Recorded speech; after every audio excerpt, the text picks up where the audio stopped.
Welcome to my channel. This is an indication of some of the things that I cover on a regular basis in my videos. If you haven't already subscribed, please feel free to do so, and don't forget to click the little bell so that you'll get notified of future videos. Please feel free to share my videos on your social media, and I hope you enjoy the video which follows. Well, Julie, if you are watching, I'm finally getting around to making one of the sourdough recipes that you gave me.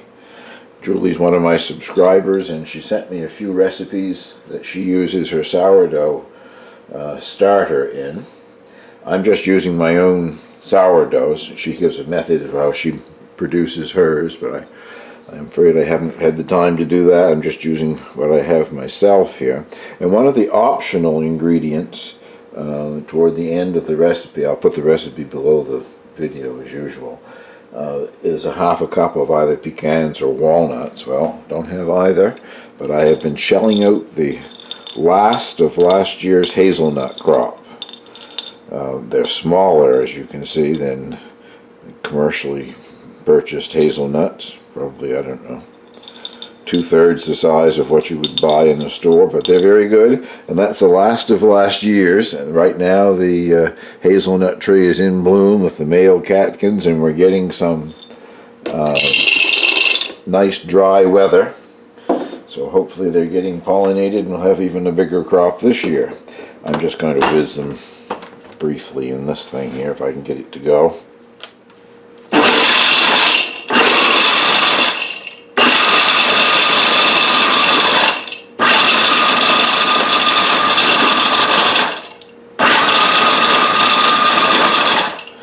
I think that will probably do. Perhaps I should stipulate that this is my version of Julie's recipe. I've had to substitute a few things here. In the recipe, Julie calls for 1.5 cups of her primary batter B, which is one of her starters.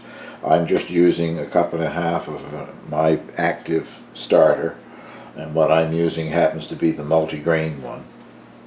1 large egg, fresh from the coop.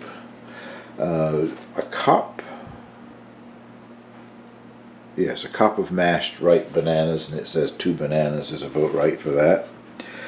A cup of sugar, and I happen to be using vanilla sugar. I keep a vanilla pod in this particular container of sugar. It has a nice vanilla flavor to it. 1/3 cup of canola oil. Didn't have any canola oil, Julie. I'm using olive oil. A cup of all-purpose flour, teaspoon of baking soda, and a teaspoon of salt, table salt, and the optional nuts, and I'm using my own hazelnuts. So let's get busy and mix this up. I'll start by mashing some very ripe bananas. The riper the better. They produce more flavor that way, I guess. I have these two sitting on the counter here for the better part of a week.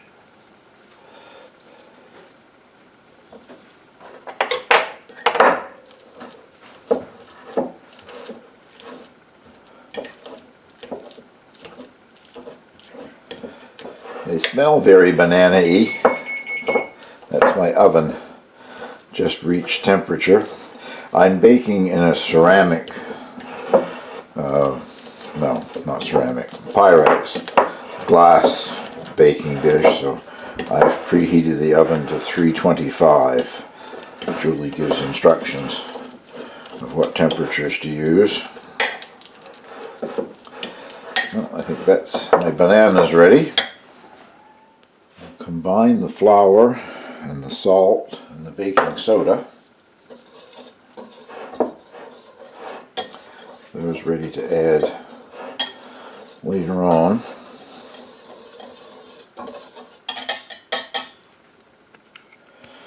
Add the egg to my sourdough starter.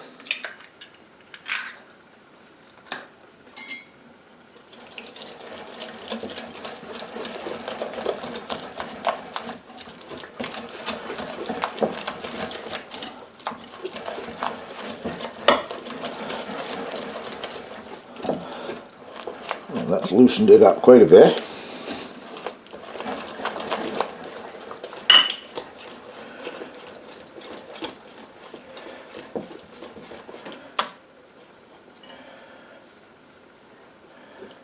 Now I can add the mashed banana.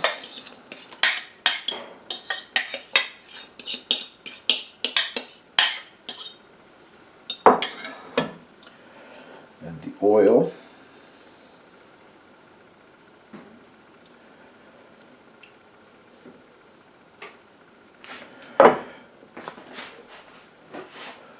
And the sugar, which in my case is, as I said before, vanilla sugar.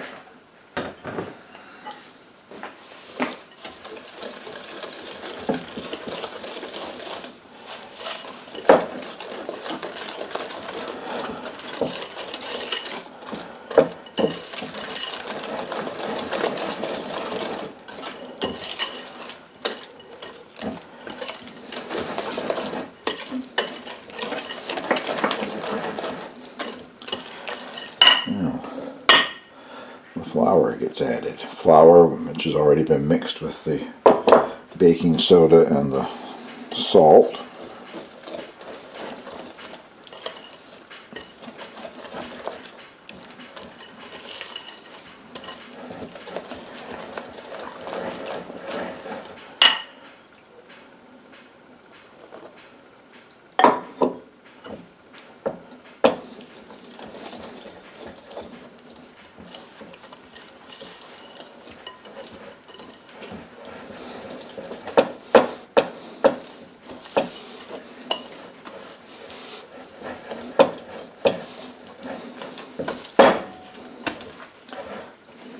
And last but not least, we'll fold in the hazelnuts.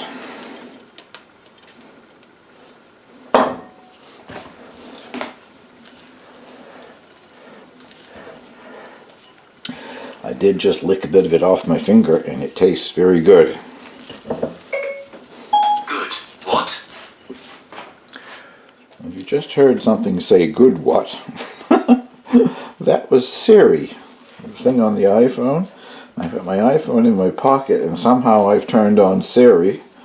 And why it decided to say good what, I don't know. Modern technology here, I guess. I never seem to have a pan with the dimensions required in any recipe that I do. Sherry mentions 8 by 4.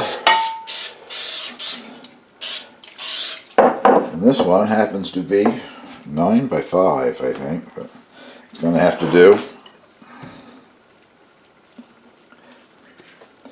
And this goes in the 325 degree oven for an hour to an hour and 15 minutes until a cake tester, skewer or whatever, inserted and it comes out clean anyway, so that you know that it's cooked in the middle. So I will bring you back and show you the finished product when it comes out of the oven. Well, I baked mine for an hour and 10 minutes and it seems to be well done. I used a cake tester and nothing came out on it. Now it rests for 10 minutes in the pan before I turn it out. The smell is wonderful. It certainly smells like a nice banana bread. It's had its 10-minute rest and it's cooled down enough that I can handle it. What do you know? It came out of the pan without sticking. I'll turn it back upright if I can without breaking it. Now I'll let it rest until it completely cools before I cut it. Well, it has cooled down enough that I think I can cut it. It's just barely warm. I'm going to cut the heel, the butt end off first and try that.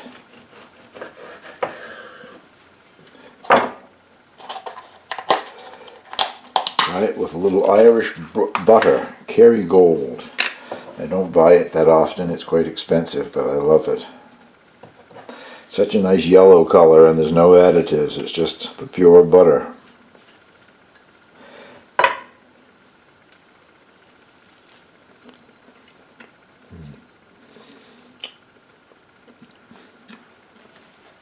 That is very good. And it has more of a bread texture. Excuse me for talking with my mouth full. It has more of a texture of of bread than most of the dessert breads like banana bread usually have. Julie says that it would be excellent toasted with butter on it. So that's what I will do. I'll toast the next slice and we'll see what that's like. I think I might have left mine in the toaster just a bit too long. Got a little dark around the edges, but it did toast nice.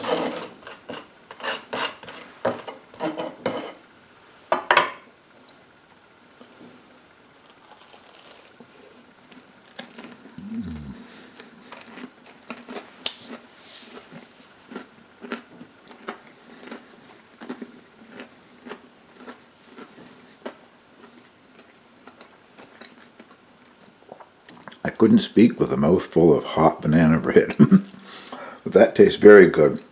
And it does toast nice. It gives it a nice crisp crust around the edge, and the surface on it is nice and toasty and crisp too.